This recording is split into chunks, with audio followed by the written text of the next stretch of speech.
First of all, that's just not nearly chill enough. Let's try that again.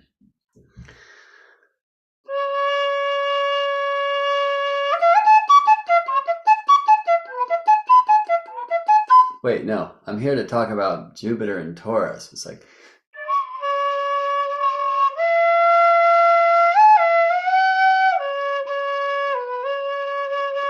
and much slower and more beautiful sounding. So, I'll work on that in my own time. How are you doing in this time, on this Thursday, on this Jupiter's Day? Oh, what a wonderful bunch of names I just saw pop up on the screen. It's nice to see you, friends. Well, here we are.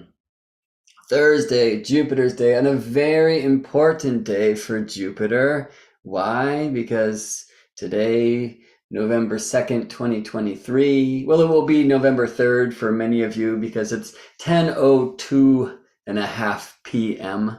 Pacific time when Taurus Jupiter will be opposed by the Scorpio Sun opposite Jupiter. Sun and Jupiter have a 399-day cycle from Earth's point of view, from one Sun-Jupiter cazimi or conjunction to the next. On average, 399 days. Sometimes it's more than 400, sometimes a little bit less. Depends upon the sign, depends upon the cycle. But it's a very sacred cycle of our experience of the light and Jupiter. Before I go into that, I just want to invite anyone who hasn't played this game with me recently to write your sun, moon, and rising sign. Sun, moon, rising, place of birth, if you will, because after I speak a little bit more about this Jupiter opposition, we'll do a little Earth astrology of the Holy Trinity, Earth astrology of the big three. I also want to spend a little bit of time on the 13th sign. You might hear some charge when I say that. So let's first kind of settle in and get more Taurus. But again, I invite anyone who's watching this live, especially if you haven't played recently, we will get into some Earth astrology of your Holy Trinity, of your big three. So sun, moon, rising sign. I see one here, Scorpio, Libra in Houston. Cool. Well, maybe we'll have time for one from that YouTube screen and one from this Instagram screen. Full Gemini motion up and down here. All right, so we'll do that towards the end. So stay tuned. Jupiter opposition time, Jupiter in Taurus. I mean, when we're looking at this cycle, I prefer to say 400 days, even though 399 is the average time between consecutive Sun-Jupiter conjunctions, because I love this number 4. And also in this great dance of Sun and Jupiter in Earth skies, Jupiter is under the beams of the Sun for about 40 days and 40 nights. Where have we heard that period of time before? So like a 10th of this cycle. Jupiter, of course, is also retrograde for part of that cycle. When Sun opposes Jupiter, as is happening now, this is the very middle of Jupiter's backwards motion. So I'm going to rewind. I'm looking at a chart here, and I'm just not going to put this on the screen because I can't in the Instagram space anyway. But I'll let you know that Jupiter and Sun conjoined for what we call cazimi, Jupiter in the heart of it, or in the throne room. Really, it's Earth, Sun, Jupiter. Jupiter is far from Earth as possible at that time, which was April 11th, 2023, the 12th for some of you, depending on time zone construct. And it was 22 degrees tropical Aries, where Jupiter and Sun planted this seed. April 11th, 2023. About 399 days later, Sun and Jupiter will again conjoin, and that will be in Taurus, the 28-29 degree zone of Taurus, May 18th, 2024. So you do the math. How many days between April 11th, 2023 and May 28th, 2024. That's what we're looking at here. May 18th. So April 11th, 23, May 18th, 24. It's about 399 days, right? It's about a year and a month-ish. And this is why Jupiter-Sun conjunctions tend to move sequentially through the signs. Now, there's a lot of like bad average math that's happening with Jupiter transmissions from astrologers. Um, and like we want to learn these averages, they're beautiful, but we also might want to get a little bit more specific. Jupiter is not only being opposed by Sun right now from Scorpio, but also by Mercury and by Mars. Jupiter also currently in the sign of Taurus for tonight's opposition, at least in my experience, from Sun opposite Jupiter, which will be, again, 10:03 p.m. Pacific time, November 2nd, 2023. So for many of you, we'll be on November 3rd. We'll be on Venus's day, where I experienced this in the wee hours of Jupiter's day, Thursday, right? Well, Venus, fine, because Jupiter's now, of course, in Taurus, one of Venus's signs, yeah? And Venus is in Virgo, so let's pay attention to the details. Let's have a love for the data of the thing, all right? So many will teach you that Jupiter has a 12-year transit, 12-year circle. I mean, it's been taught to me that, the kind of Chinese zodiac, the 12-year zodiac, it's actually 60, right? Because 5 elements with the 12 animals of that tradition make 60, right? So I'm not just a rabbit, I'm an earth rabbit, for example, right? And it takes 60 years for earth rabbit to come back around. Well, if Jupiter had a 12-year transit, then you would see in your 60th solar return chart, or any of the 12s, Jupiter right back where he was at your beginning. And you won't see this. Like I just turned 48, right? So I'm a 12, 4 12s, yeah? I had my Jupiter return last year. I have Jupiter in Aries in my chart, right? And this will be the case. Jupiter actually, put the glasses on, get the calculators out, friends. Jupiter has an 11.86 year orbit. So it's just shy of 12, but it's shy enough that 7 Jupiters is 83 years, right? 7 times 12, if Jupiter was a 12-year thing, would be 84 years. It's a great number, 84. Look, 8 plus 4 is 12. And 7 planets, traditionally the visible wandering lights the planet does, times the 12 signs, 84. You probably know Uranus has an 84-year orbit, right? And if you look at your 84th solar return chart, you'll see Uranus very close to where Uranus was at the time of your birth. But you won't see Jupiter there. Rewind a year, it's at 83. It's one of the most precise realignments of Earth, Sun, and planet is Earth, Sun, and Jupiter at 83 years of age, which is 7 Jupiters. All right, and that's 11.86 years. So that small difference between 11.86 and 12, it really starts adding up. For me, the kind of 12-year system changing annually is more like a profection if you've studied your traditional astrology and timing techniques, counting techniques. And however, it's also not, because if you understand about Chinese calendar and these transitions from one year to the next, it's a solely lunar thing, right? And that's a 354-day cycle, not a year. And I think I'm going to get a little bit too deep into the data. I like to do this where we can put some numbers on the screen and look at a bunch of examples, and I don't want to do that today. I'll just say, understand that though it's fun to teach things like Jupiter is the 12-year structure, that Jupiter spends a year in a sign, that like the Chinese zodiac is tuned to Jupiter's movements through the signs. None of that's precise. Like for Jupiter to define the Chinese calendar, right, the zodiac shift, Jupiter would have to change signs at Chinese New Year every year. And that can only happen about once every 12 years. It's just not the thing. Jupiter also does not spend an even amount of time in each of the signs. Why? There's a few reasons for this. The principal two are that all orbits are elliptical, not circular, right? So if orbits were circular and planets would just have the same speed as they move through signs, then we could have a situation where a planet would stay in the same sign of Earth's zodiac for an equal amount of time. But that's not how it works. Orbits are elliptical.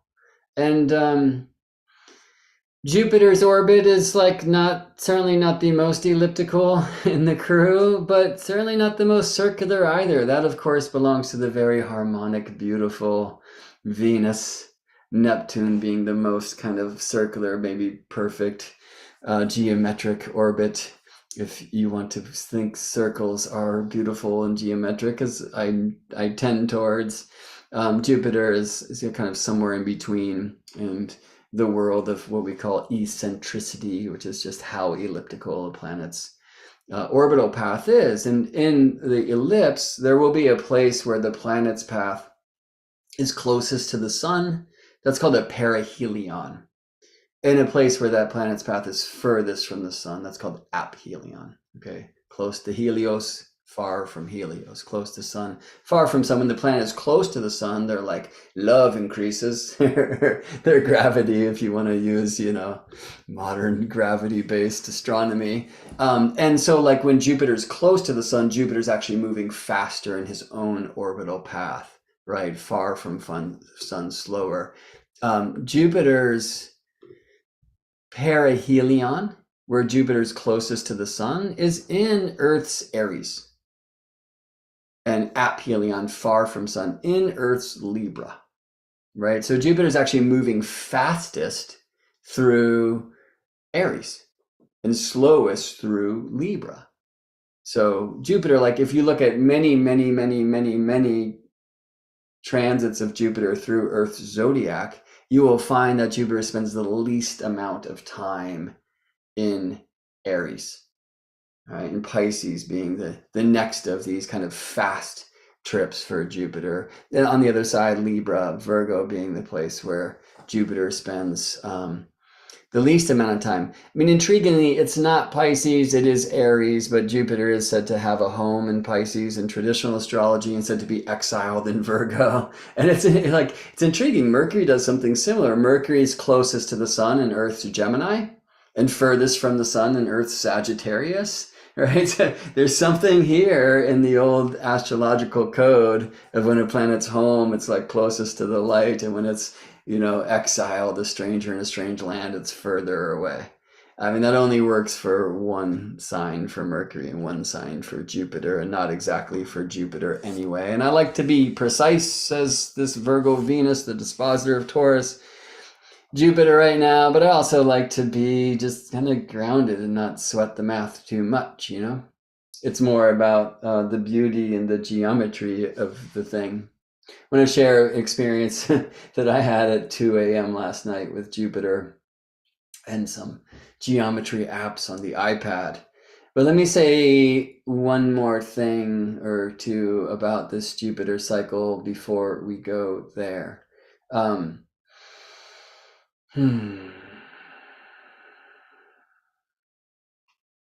Jupiter, let me just share this with you. From Jupiter's time at Cazimi. So again, Jupiter and Sun conjoined on April 11th, 2023. This is about 22 degrees Aries. Jupiter is stationed retrograde September 4th, 2023. This almost always happens with Sun trine Jupiter. And at that point, Jupiter is at 1534 Taurus. Okay, so between the time of conjunction and station retrograde in this particular cycle, Jupiter moved about 23 degrees from 22 Aries to 15.5 Taurus.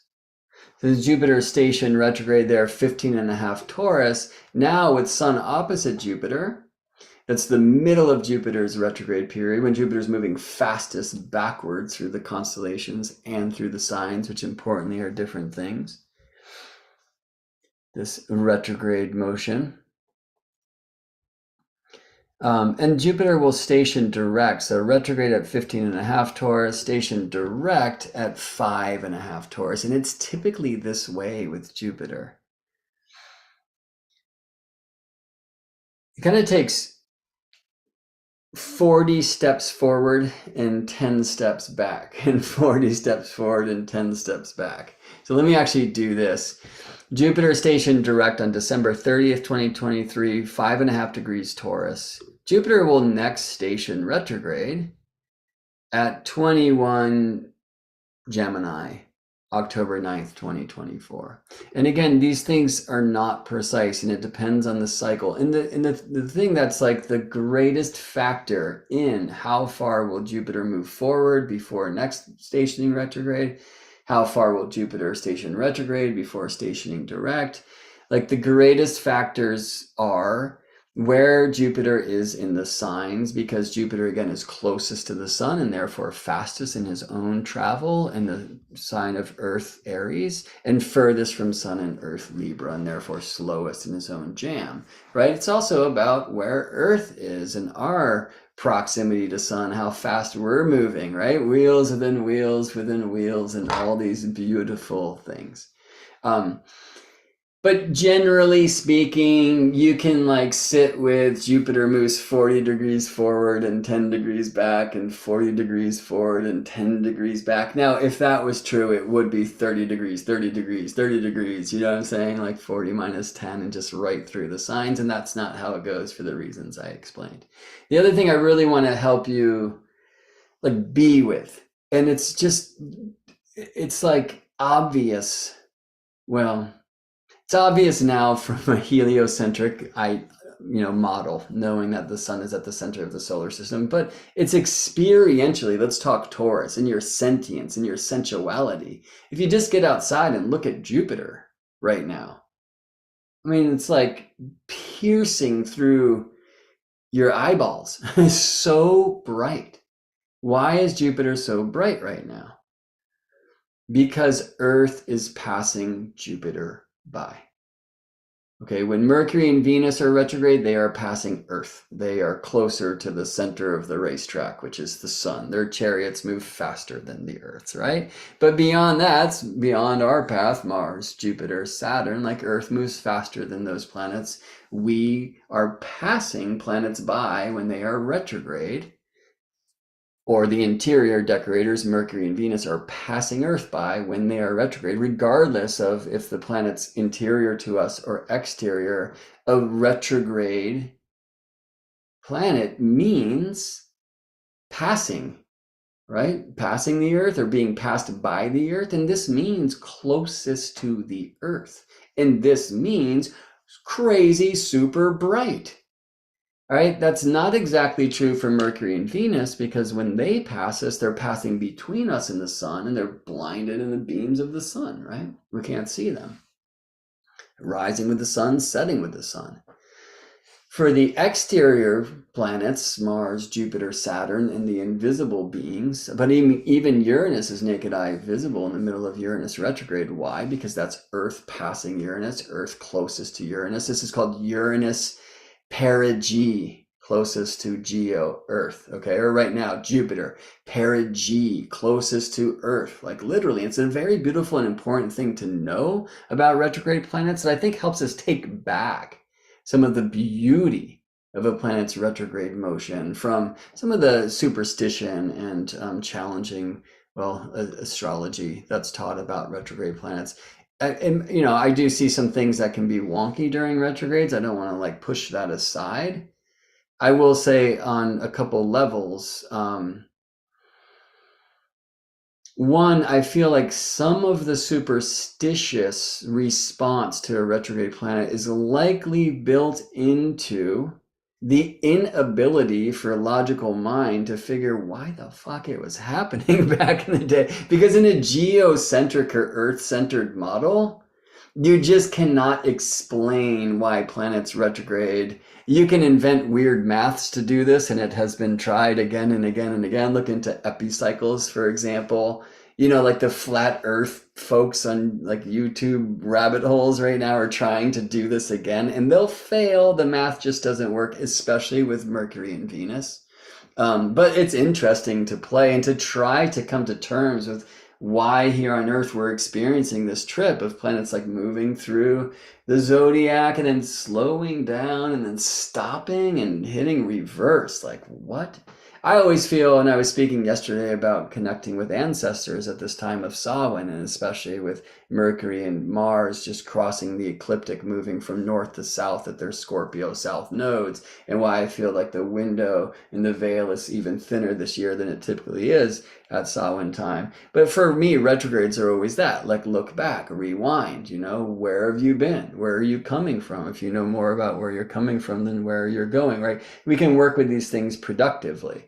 In the regards of retrogradation can cause some wonkiness.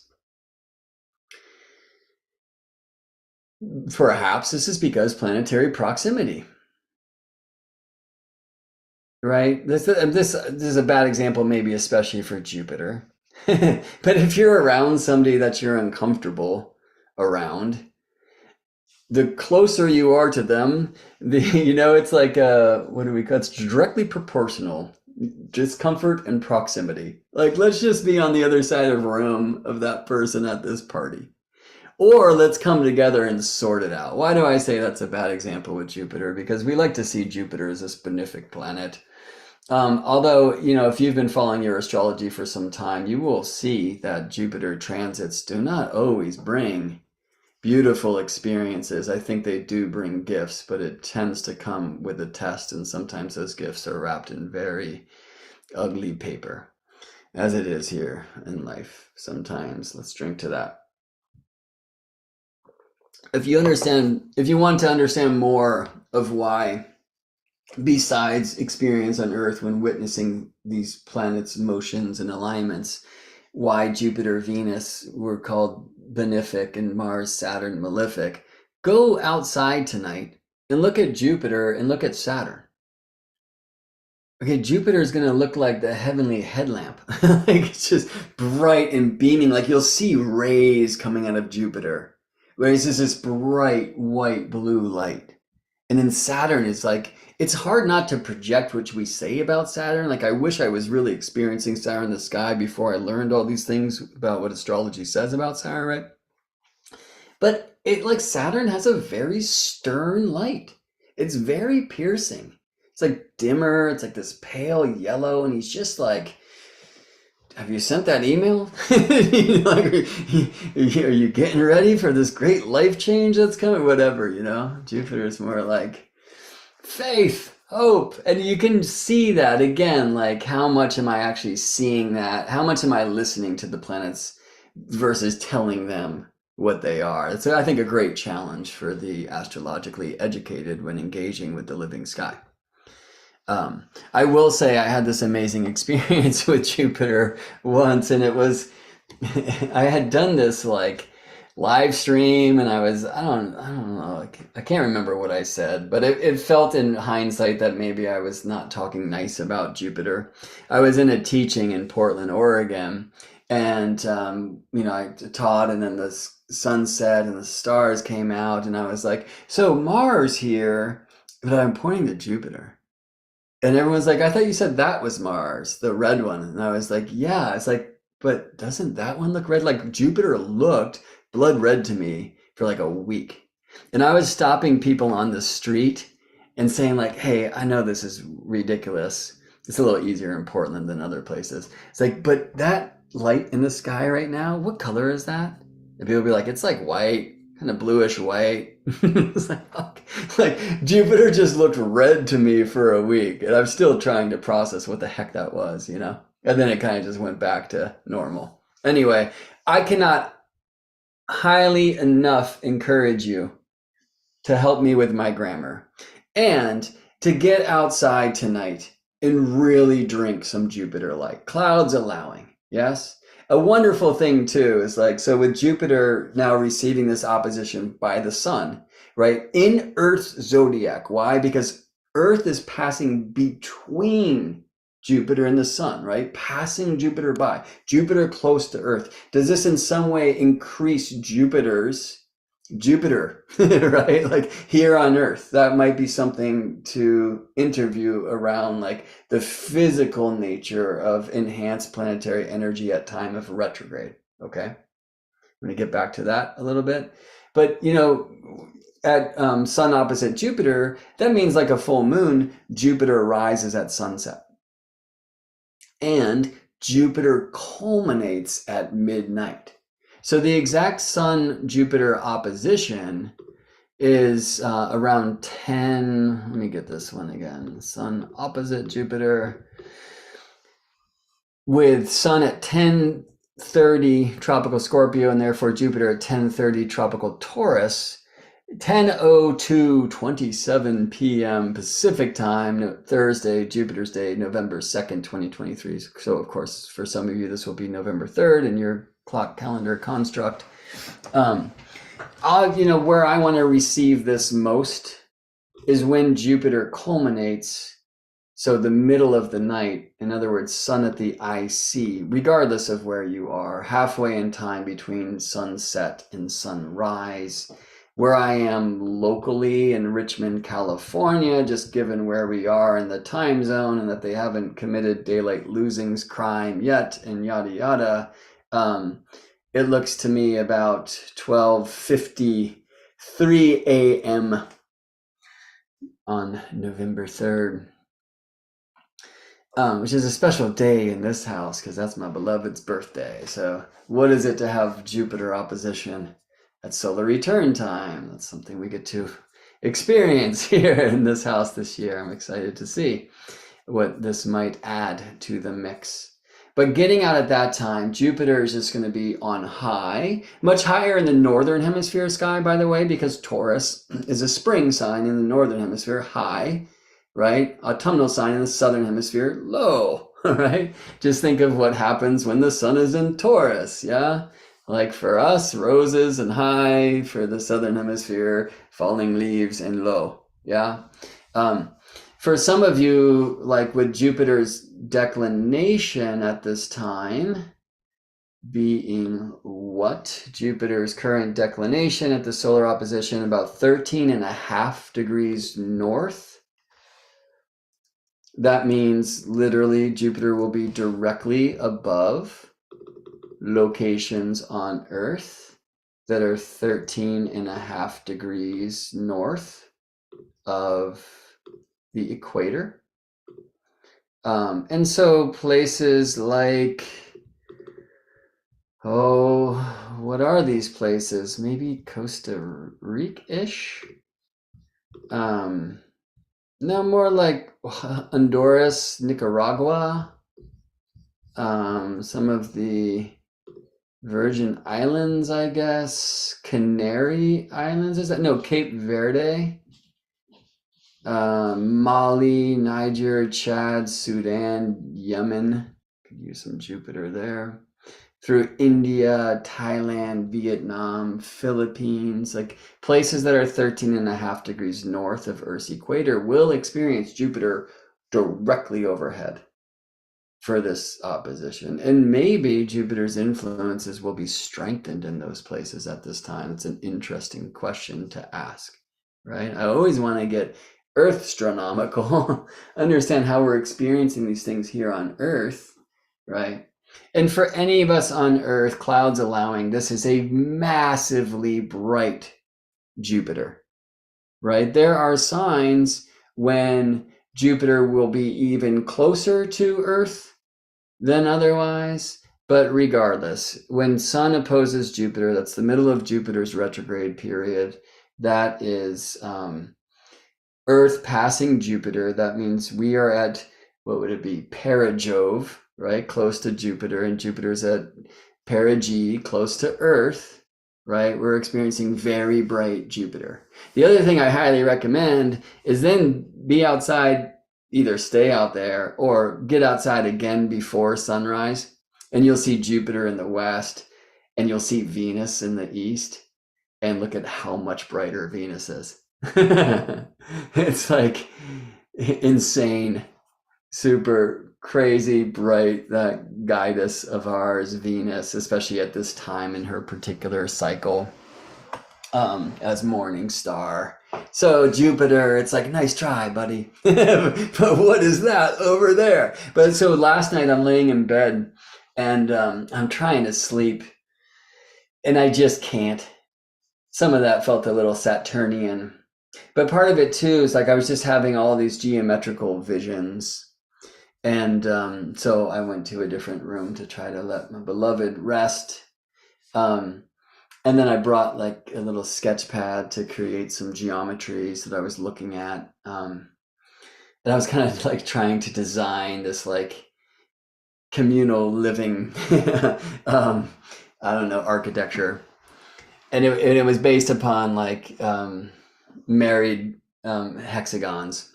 Anyway, some of this was, and I, for me, like Taurus and Virgo especially have a lot of sacred geometry, right? And again, Taurus, Jupiter right now, Venus in Virgo. Generally speaking, of course, earth signs like Taurus and Virgo are trine to one another 120 degrees. But Jupiter and Venus are actually about 135 degrees away from one another right now, which is the sesquiquadrate or sesquisquare. It's a square and a half of a square, a trioctile, 3/8, 135 degrees. I mean, they're very close to it at this Jupiter opposition from the sun. Let's see, Venus and Jupiter within a degree of a sesquiquadrate. So that's in the 8th harmonic. Sun, Venus too, there's a a semi-square, half of a square, 45 degrees, and octile. Jupiter, Neptune, by the way. So for those of you who like play with harmonics, the 8th harmonic chart, amazing right now. And the 8th harmonic chart can speak of a manifestation.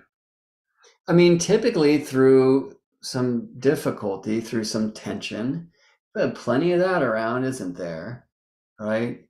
But what happens when we combine Jupiter and Neptune and the sun through this 8th harmonic? Like, what kind of manifestations are we hoping for, right? And I would say, beauty. And it's worth keeping the faith for this and also dreaming into this and making it so, right? Like, we say seeing is believing, but sometimes believing is seeing, yes? So if you play harmonics, cast a 8th harmonic chart right now, and you're going to see Venus, Neptune, Jupiter, and Sun all together. I mean, interestingly, at the time of the Sun-Jupiter opposition tonight with the moon right opposite them, it's also a bit of a Venus-Pluto thing happening. And I don't know, for me, there's this opportunity for a realignment to faith based upon our sensual or earthly experience. Now, for some people right now, they're right in the midst of terror, right? And I mean, there is no Taurus. There's like increased need. Cancer moon also right now out of bounds, like for safety, for, settle. For those of us who do have that, I think one of the ways that we can actually help, so there's so many ways you can, right? But one of them is actually to go like sit in safety, and especially like out in the earth. And a practice like I'll be with tonight that I would recommend for you and for any of us that are in a safe place and in that like privilege of what everyone should experience of just safety, it's like to get out in the dark night, to know you are okay, to lay down on the cold earth and just feel held and send that experience of safety and love and, prayers for everyone deserves this in every minute, always. Yeah. I mean, we also honor, look, it's a Scorpio sun, Mercury, Mars opposing Jupiter and Taurus at this time. Right, we also honor that sometimes it is these great difficulties, these times of survival that do greatly catalyze the evolutionary experience. And it's important not to miss out on that opportunity, even if you're not in that like forced into fight or flight like experience, right? So we can do some of that consciously, we can move some of that, right? But also just to send like prayers for safety, I think are probably best sent from a place where you are in a deep space of gratitude for your own safety. Yeah. So I will leave that. There's also Taurus in the expansion of sensuality, being safe in that place, trusting in that place. Many of us have felt kind of betrayals in that world, like safety being taken from us. I'm looking at Venus in the sign of Virgo right now, and this eighth harmonic chart. They come together in the eighth division that's called Aquarius. There's a revolution that's necessary. So some of this also, I'm looking at Virgo Venus opposite Pisces Jupiter for this Sun Jupiter, sorry, Pisces Neptune, Virgo Venus opposite Pisces Neptune during this Scorpio Sun opposite Taurus Jupiter. Like, that's intriguing. There's something about kind of taking back our virginity. I don't only mean sexuality. I mean like with what we are ingesting in our food, right? And what we're looking at on the news or wherever it is. Like, it's okay. It's not necessarily burying your head in the sand if you want to put the Instagram and the YouTube's away, wait till the end of this live stream, of course. Hypocrite. Anyway, but choosing what you tune into, right? Choosing your diet. What information are you aligning with? Like, it's okay to not like terrorize your own nervous system by trying to stay tuned to whatever's happening in the world. When in some regards you can't really know. And again, I would say like shutting it down for a bit, really getting Taurus is a place where you can offer that like gift. Right. And for those of you who are in a place where you can kind of consensually receive that like sensual experience like that as well, to know that for so many who have been like pushed out of safety and trust, to be in a safe space, in a consensual place, like in our sensuality and our sexuality, in this Scorpio Sun opposite Taurus Jupiter in an Aries Taurus cycle, can also be a great gift that we can transmit to the world. Yeah, so call that what you will. Highly recommended if it feels right for you at this time. All right. Let's speak a little bit more about the astronomical cycle right now. Should we trip on Jupiter retrograde? Look, Jupiter is retrograde for like 4 months. It's like a third of the year. Right, let me give you these dates again. Jupiter stationed retrograde on September 4th, 2023, and will station direct December 30th. Right, so it's just about September, October, November, December. It's about 4 months. It's about a third of a year, right? So I mean, if you're tripping on Pluto retrograde in your nativity, Pluto's retrograde half the year. You do what you want to do, right? But it's typically like our study is so much a study of like changes, phase changes, okay?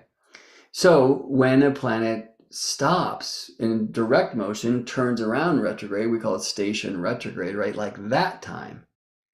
Later, when the planet stations direct, stops its retrograde course and moves forward. Now, in a sense, in a chart, in an ephemeris, like that happens in a moment, but remember that like you can't like move from reverse to drive without putting it in park, and you need to slow down. And even once you're in drive, you're not going to be at your top speed for some time. Do you see what I'm saying? So even these like stations, it's not like it's just a moment. It is mathematically, but there's some time around that. When you're doing this observationally, it takes some time to even see that the planet has stopped. Like I try to put all the charts away and just experience it for some time. And Jupiter's a really wonderful planet to work with in this regard.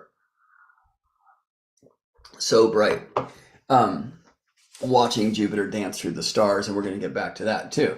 When our star, the big star, the sun, is opposite Jupiter, there is a very significant phase change here in the middle of Jupiter's retrograde period, which I would say is kind of like the strongest part of the retrograde period. And again, Earth passing Jupiter, Earth closest to Jupiter.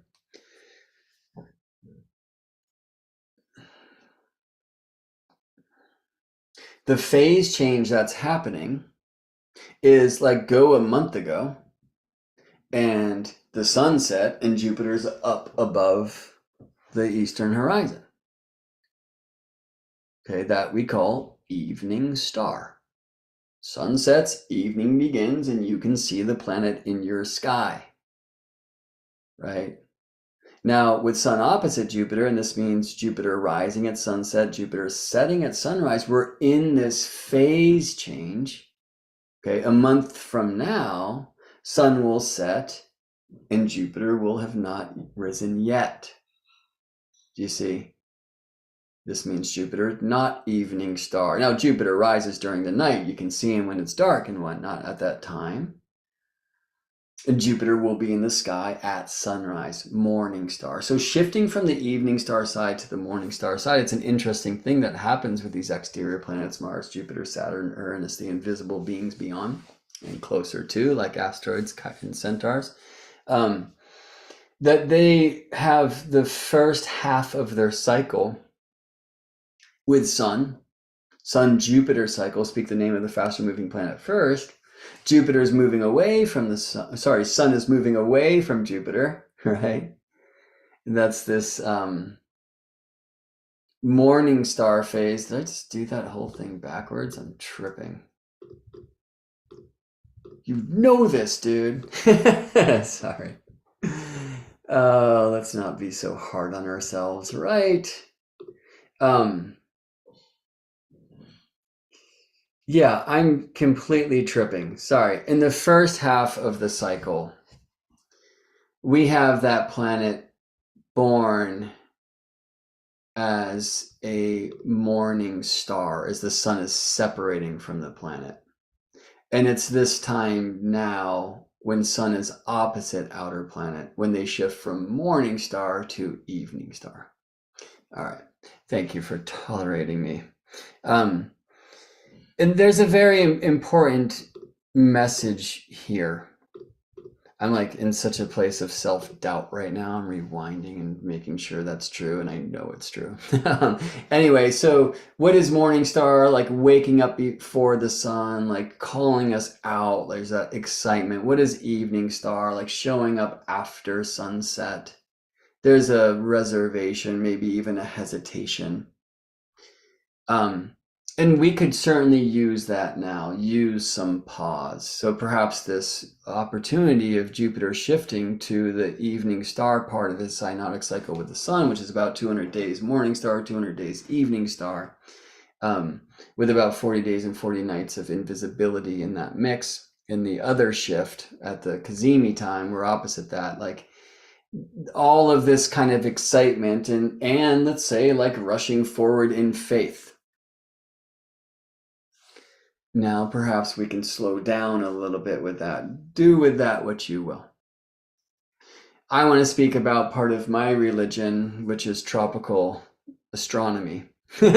So if you go outside and see Jupiter tonight, which I highly recommend, and if you get your astronomy app out there, Jupiter might introduce you to some very bright and beautiful stars like Hamal, which is a star of the Ram constellation, and Menkar, which is a star of the Sea Monster constellation.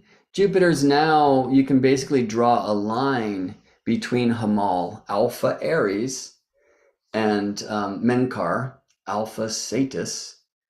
And anytime in our era, in our lifetimes, when you do draw a line between those two stars, you find 10 degrees tropical Taurus on the zodiac. Now, you could look well east of there and you're going to see the constellation they call Taurus, and I will call Bull to differentiate, because signs and constellations are very different things. So that brings me to the next puzzle. All right. You saw here in the topic of this discussion, also 12:13. I want to talk to you about some of the geometry I was drawing last night as I look up from this bed, and here's Sirius and Jupiter right at like the windowsill's edge, and Regal, the marching foot of Orion between. And then, wow, I just spent so much like time just like drinking Orion Nebula last night. It was very powerful, but Jupiter brought me there. And that's, in some traditions, the smoke of creation. And I'm going to have to be there another time. I'm just realizing I have a student at noon in 17 minutes. And I do want to do, at least quickly, one of these sun, moon, earth things. Oh my gosh, my ability to babble. Oh, actually, I have a little 15 minutes more than that, so we might go for it some. By the way, depending upon where you're watching this video, if you like it, please like it. If there's other weirdos like us who are interested in this cosmic curriculum, please share this, send it around. Please support my work. You can do so at GeminiBrett.com. You can book readings there. You can give a little tip with a donate button or something like that. You can find more of what I do, and I would surely appreciate it. I can always use the support. It's hard having left a so-called real job to follow my passion so I can make a living, not just a living. Sometimes it's hard to make a living following your loving, you know, but we get by with a little help from our friends. All right. So it comes up often for me, this, and you'll hear me rant about this almost daily if I'm on daily, right? That the tropical zodiac is fake because the signs and the constellations don't align. I just want to say, and I'm not going to spend too much time here, but it is a very Taurus, Virgo, earthly thing. The tropical zodiac is earth-stronomical. It is defined by Gaia's spine, or the sword of our stone, or the world tree, the axis of our daily motion. Oops, the other way. Our planet's daily rotation. About the equator, right? Which is tilted in respect to the plane of our annual motion, our orbit about the sun, which is called the ecliptic. And those 2 points cross at the equinox points, which rise due east and set due west. Taurus rises north of east, sets north of west. Scorpio, where the sun is now, rises south of east, sets south of west. Taurus is a northern sign. Scorpio is a southern sign. This is all earth astronomy. This is all tropical astronomy. Tropikos, Greek for turnaround, because the sun moves north for 6 months, stops and turns around at 0 Cancer, the north point where Earth's northern axis always leans, and then heads south for 6 months and will stop and turn around at the solstice point. Solstice means sun stops, right? And then move 6 months north. The zodiac does this every day, by the way. This is why the ascendant was once called rudder, oiox, because the zodiac, as it's rising and setting, will be north of east and then south of east. When ascendant is north of east, the descendant is south of west. When the ascendant is south of east, the descendant is south of west, right? And it's just because the equator, which is east-west, I mean, by definition, and the ecliptic are not collinear. And so as you're experiencing this rising, you can see that waving back and forth of the ecliptic against the cardinal directions, right? Like so many ancient systems of wisdom traditions, the tropical zodiac is directionally aligned and, frankly, directionally defined. Taurus is north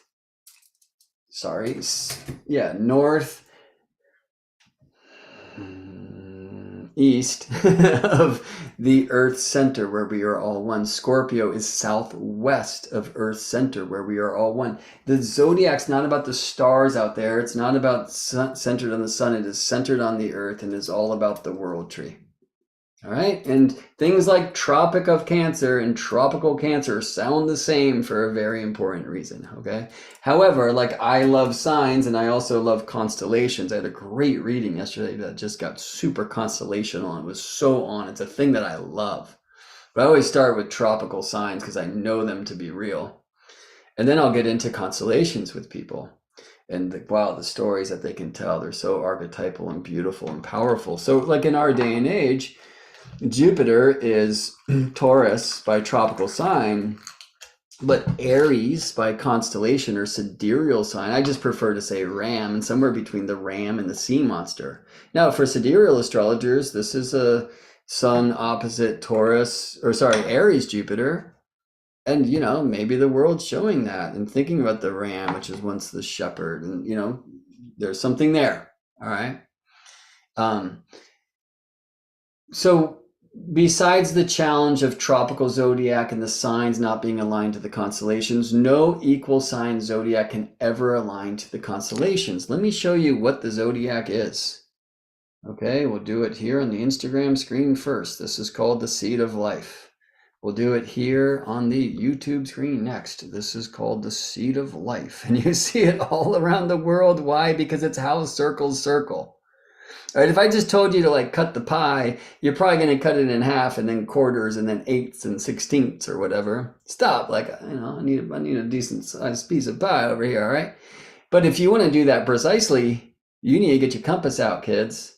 And you don't half and half of a half and a half of a half, you 6 and you 12. Dig how in the seed of life, there's a flower of 6 petals inside this circle and a flower of 6 petals outside that circle. And now for the YouTube. I can't wait till I can just beam this to 2 places at once, all right? But I can't currently, not to Instagram. And I love y'all. And I love y'all. Thanks for supporting me. And thanks for offering the present of your presence. 6 around 1. Let's talk about kissing numbers. So by the way, before we leave here, 6 around 1, right? We're in this kind of Taurus for Virgo fabric of like our Earth astronomical reality. Yeah, this is why there are 12 signs. I can play this for you musically, right? But nowhere is it as clear to see as it is in the geometry, number in space, a sister science of ours, all right? 6 petaled flower inside, earth and water signs, 6 petaled flower outside, air and fire signs, the inner, the outer, the involution, the evolution. We want this balanced, okay? This is how creation creates. Let's talk about kissing numbers. What is that? Well, in 2 dimensions, just take a circle and then get 6 circles of the same size. So, you know, hell, why don't you utilize the gifts the government gave you and take out some pennies or some nickels? Do you remember cash money? Anyway, just let's take 13 nickels. 7 nickels. Put 1 in the middle and you will find that 6 perfectly kiss it around the edge and they all touch each other in 2 dimensions. This 6 is called the kissing number because 6 circles of the same radius will perfectly surround and kiss an inner circle of that radius, yeah? Okay, in 3 dimensions, which might be a little bit more true to your experience as you move around. Now that motion, by the way, means the 4th dimension, but just as you experience the X, Y, and Z of the thing. Our kissing number is 12. 12 spheres will perfectly surround a 13th or a 1st or a 0th, an inner, right? And all touch. It's this shape that had me up all night as I'm like engaging with this Taurus Jupiter and maybe feeling that sesquiquadrate with his dispositor Venus in Virgo and feeling this Scorpio Mercury under the beams asking me to dive deep. And I don't know, I could try to justify my oddity astrologically till the cows come home. I'm just fucking weird, all right? And I love dodecahedrons and things. And, you know, I just have to be okay with that. You know, some of the mystery schools describe this dodecahedron as the shape of the cosmos and perhaps of the shape of the Earth itself. I'm realizing one of these screens you're not seeing. Dodecahedron, one of the Platonic solids, all right? There's actually a lot about the zodiac from a 3-dimensional point of view that's here that helps the gene keys from human design 64 divisions kind of show itself, and that's a very long story for another time, and I have to teach a whole course to be able to share the weirdness that I'm seeing that. Anyway, why am I talking about the 12 kissing numbers in 3 dimensions? Because the 13th, friends, and like Ophiuchus, I'm sure you've heard this rap, which I call the 13th sign crime. Ophiuchus I love as a constellation. He's a very important being. I'm going to talk from the Northern Hemisphere experience in our day and age. The hunter is below the ecliptic, pushing it up. The healer is standing on the ecliptic, reaching to the heavens. That's Orion and Ophiuchus, who would live exactly on opposite sides of the sky. And Ophiuchus, like astrology people, they totally are blind to the most important thing that I feel Ophiuchus has to offer us. And that's a long story. And I should just do a beam on my love for the constellation of Ophiuchus another time. The idea that Ophiuchus is the 13th sign makes me want to puke right into your camera lens. And I'm just not going to do that to you because I love you.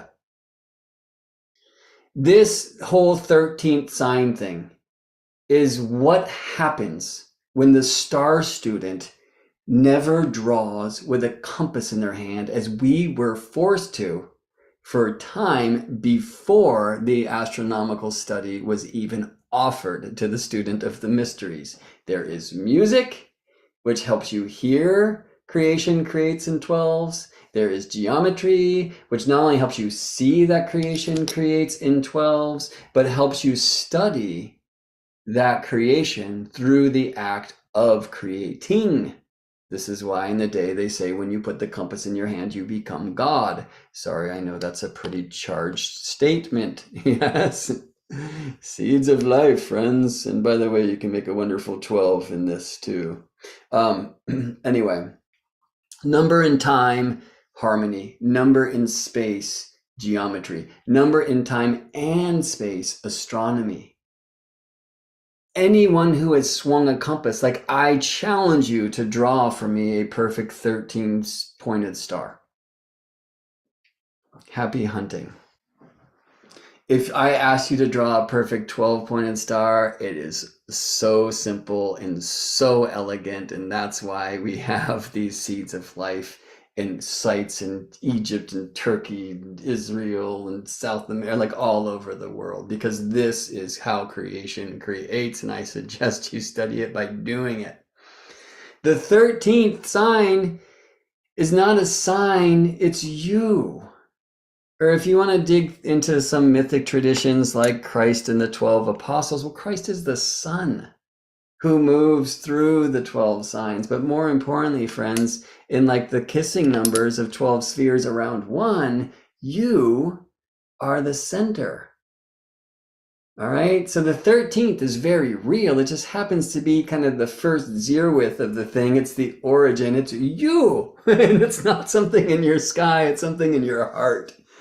And it really just, it like hurts me not only to have to field these attacks of people who have like no feet in like the development of zodiac over time and how our ancestors from many lands like cracked this code and also even claim a false history of like astrological development, but mostly because I know while these people are fighting for a more sensual reality of the cosmic curriculum, they're actually betraying their very intent. And that's all my opinion, and it's quite charged, and it's annoying to listen to, and you know, my bad, or maybe my good. I really want people to understand that not only is the tropical zodiac not some random thing, it's the only zodiac that is not arbitrary. And by the way, I had a dream last night where I was debating like a well-known sidereal astrologer, and it's something that I would love to do anytime. And I promise to come there and try to keep an open heart and open mind and only share love. But I believe others like me who are working with the tropical zodiac who are consistently attacked by rationalists and even by other astrologers for, you know, working with something that's no longer aligned and is fake for that reason, that they could use a whole lot of Earth astronomy school. If you understand the actual astronomy of the tropical zodiac and you get to learn its implications like Antisha, like ascensional times, and so like straight and crooked signs, so many other beautiful astronomical revelations that are available only in tropical astronomy, the only zodiac that's not arbitrary, constellational, who gets to connect the dots? Sidereal, which star do you start with? Tropical, it is right there. It is the world tree. It is the spine of Gaia. It is the one and only thing. There is nothing arbitrary to it. Now, over time, where that spine points in space changes, hence part of the confusion. And I would really love to do anything in my lifetime that I can to alleviate some of that confusion and to support others like me who are consistently attacked for practicing with something that they are told is fake, but is as real as it gets, friends. And it's really helpful if you understand something about seeds of life and kissing numbers. And I share that during this Sun-Jupiter opposition because Jupiter is in Taurus with Venus in Virgo, because Jupiter's near Mercury's nodes. And let's understand as we walk this Taurus path of learning that beauty, groundedness, simplicity is a spiritual practice. But look to Venus in Virgo, yes, tropical Virgo, but celestial lion, and know that there's something about the code that helps us not only ground and embody. Like for me, now that I've answered my own challenging questions around the very nature of the zodiac, given seasonal opposition between the hemispheres, etc., I can rest easily in the fabric of my work. That doesn't, by the way, mean I'm not holding on to some of my astrological cynicism. It proves itself to me I have clients every day and students every day, but especially with the clients as we're seeing things in the chart that literally are expressed in their real life, right? It's why don't I believe astrology? Because as much as I want to shop at the psychic store, I also want to shop at the skeptic store. As much as I want to be into the immeasurable qualities, I want to be into the measurable quantities. And maybe at some time in my life I will have my faith strong enough that I don't have my own doubts about, am I just trying to align the planets in such a way that seems to agree with the best story to offer to this person at this time, etc. Anyway, I do encourage you to appreciate the ram sea monster visitation of Jupiter at the time of this retrograde loop. But I also know that Jupiter will, if you're open to listening, will teach you about the grounded and beautiful structure of the tropical zodiac. And I would tell you this, and I don't speak this story too often, but in Peru in 2012, where I went for the end of the world, I had an experience with Jupiter in the jungle. I was just starting in astrology. And I knew that Jupiter was transiting my Gemini ascendant at the time. That guy was just so new to the idea of a planet transiting the ascendant. I didn't really kind of get it or what that might imply or whatever. Anyway, I had this experience with Jupiter in the sky. I was quite grounded at the time, or so I thought, and Jupiter spoke English to me. It's been rare for me, but it started with "sit down, boy," and it ended with "now go spread the word."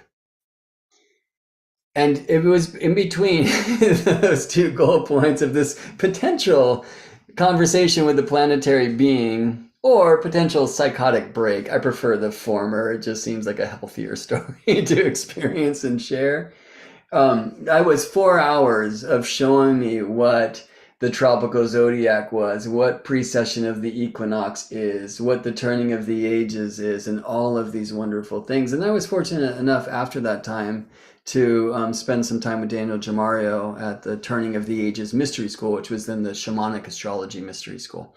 As that comes up, I want to share two things. And I'm sorry to say they're not on my website yet. I will send out some emails about this. So please, GeminiBrett.com. Please sign up for my mailing list.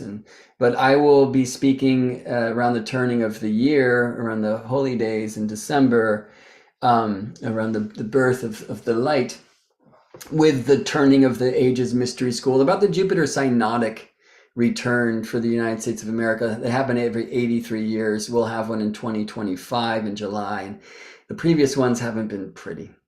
So I'm trying to bring heart and love to that and not only my fear of the thing. It's hard not to turn on the news and be anything but afraid right now. Yeah, so bring the love. The other thing is much sooner than that. Just next week or in a couple weeks, and I really should know, I will be speaking with Luis Ribeiro, who I'm very excited to have some time with. I very much respect his wonderful work and haven't connected personally yet. And this connection, thanks to so many connections, thanks to Julius Simus and the amazing Cosmic Intelligence Agency, of which Luis and I are both agents. So I'm just going to see if I can find when that is exactly. CosmicIntelligenceAgency.com. CosmicIntelligenceAgency.com. Yeah, anyway, there you should be able to find this event that's coming up. Just want to try to get this date for you. And it might not be there yet. Anyway, join my mailing list. I'll send it out. I feel like it's on either November 7th or 7th. No, I know. It's on November 9th Pacific. Pacific time at 2 p.m. So we're going to speak about the challenge of the lunar nodes from the southern hemisphere point of view versus the northern hemisphere point of view. And I'll relay why I am sure the ancient astronomers, when they set sail and went south of the equator, changed the names from ascending and descending nodes, which are particular to the northern hemisphere experience, to north and south lunar nodes, which are global. And why this is very important too. The truth of the directional zodiac, the tropical zodiac, the Earth astronomical zodiac, despite the seasonal opposition between northern and southern hemisphere, and the very different seasonal experience of Hawaii versus London. Yeah. All right. Cool. So 10 minutes left. Thank you for hearing me. I appreciate this. It's funny. I was like, I'm going to come on and do a short thing. But, if you were here from the beginning, I had some, Peruvian flute that I bought like 3 days after Jupiter talked to me. I was playing. And it's like, no, dude, slow down. So this is a lot of information. I tend to speak quickly because I have so much that I would love to share. But let's take some time. Let's be in the earth of this thing. I have so many, they just feel like attacks, and maybe that's on me. But around the nature of the tropical zodiac and why it's not astronomical, from people who don't go outside and actually engage with the sky. I have a hard time listening to people who choose to speak from a theoretical place that don't also back their theory up with practice. And the cool thing about astronomy is you can practice it. You can just go the fuck outside and engage with the shifting light through the year and the shifting stars through the night. And all right, part of my language, y'all.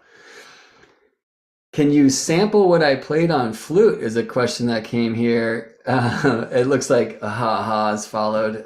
If you want to, for sure, but we should probably get a better recording of that. So reach out if you're serious, and probably I'll break out a saxophone instead of an instrument I can't really play. All right, so let me rewind here. Let's retrograde back to this thing that I said. I want to try to do at least just a little bit of this in each live stream I do. And I'm trying to do daily or at least week daily streams right now. And we'll see how long that can happen as soon as I start building my next course. I tend to get completely, maniacal about that. And it's hard to do anything else. And my life's about to shift in really important ways. All right. Anyway. So thank you so much. I'm going to grab this one from YouTube here.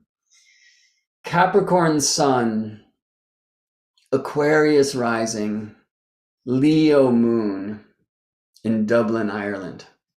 Amazingly, we were in Ireland just yesterday for one of these Earth astronomies of the big three. And let me check the time.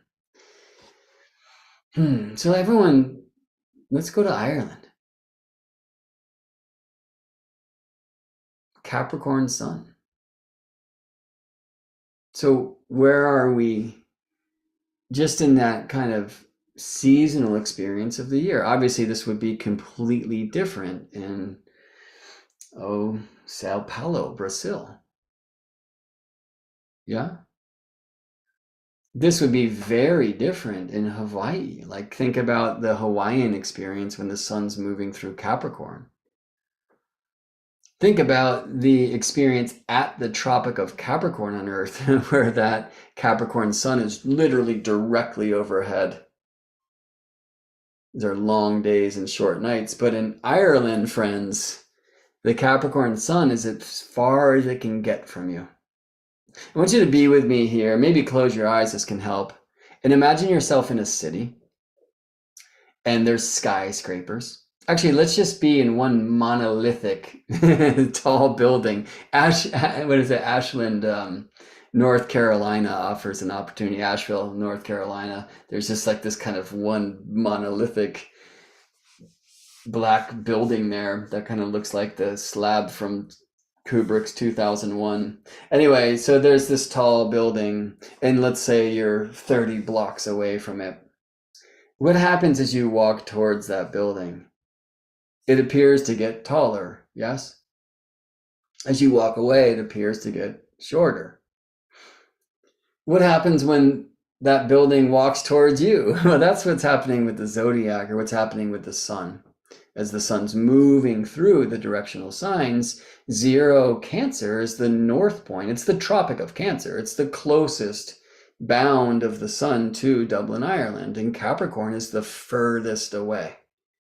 Now, I'd have to see the degrees of this chart to know, and actually there is a birth date offered here, which is January 7th. Well, January 7th is late Capricorn.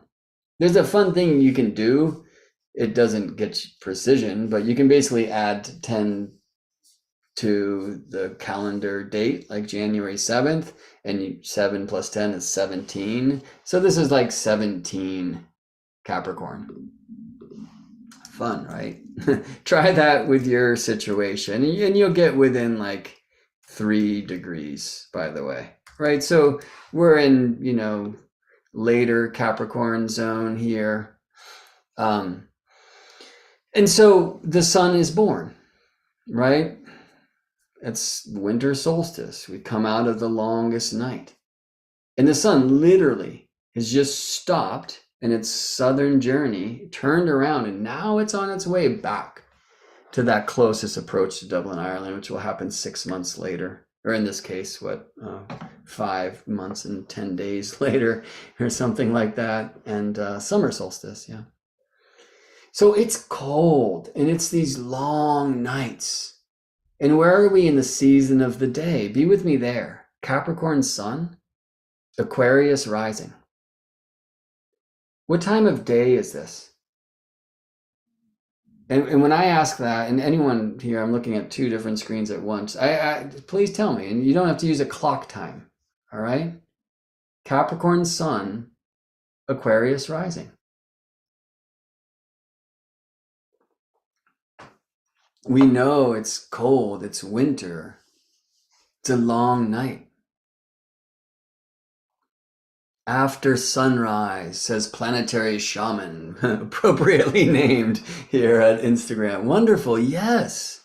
It's the springtime of the day. He is risen. Ever heard that before? Oh, it's about the fucking sun.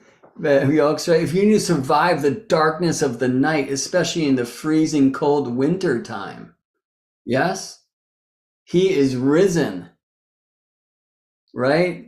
Have some hope, have some faith. Do you feel anything about the 12th house there? So the sun is in the 12th whole sign when in Capricorn and Aquarius is rising. The sun has risen after a long winter night. Think about what stars you can see in the sky at that time.